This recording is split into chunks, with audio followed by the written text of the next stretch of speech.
Hello and welcome to the Credo Solution. Well, we've come to one of the most unpleasant tasks a leader must face, and that is having to let somebody go. The purpose of this video is to help you get through this process with some level of dignity and respect.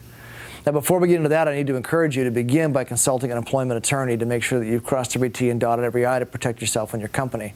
But that's not what we're focusing on here. What we're focusing on here is humanizing the process. The first thing you want to think about is that this should not be a surprise to the employee. Prior to this day, there should have been many meetings in which it was discussed exactly what the problem is, exactly what the expectation is, exactly what the consequences are for failing to meet those expectations. There should have been opportunities for training and mentorship and additional tools to help the employee. And the employee should have been given a chance to express their frustrations and why they think they're failing in the job.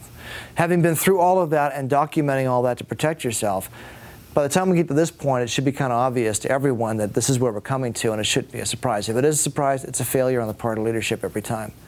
Next thing you want to think about is do it first thing in the morning. I've seen a lot of companies, I work with some companies, where when they know they're letting somebody go, they wait and do it at the end of the day. And when you talk to them about it, I've even had them say to me, well, if I got to pay them for the day, I want them to work for the day. That's a serious lack of compassion. The point is you're getting rid of them because they're not working out, so why have them do one more day? Do it first thing in the morning, be merciful, pay them for the day anyway, be generous, and send them on their way. Also, in the process, let them have their say. There's no harm in this. If they're upset, if they're angry, if they're frustrated, if they're hurt, let them just spew. Let them get it out. Let them yell at you for a bit. I've been yelled at and cussed at by a lot of people I've had to let go over the years. It doesn't hurt you, believe me. Do not get drawn into an argument. Do not get drawn into a conversation. Do not get defensive. There's no reason to. You've been through the documentation process. You've had your say. You've been through all of that. Let them spew. Let them get it out of their system. And then just say, I'm sorry you feel that way, but we really feel this is the way we have to move forward, and that's what we're going to do. Just keep it simple. If they are open, if they are somewhat pliable, you may have an opportunity here to depart some lasting wisdom that can actually change your life. This will not be a pleasant experience for them, but it can be a formative experience.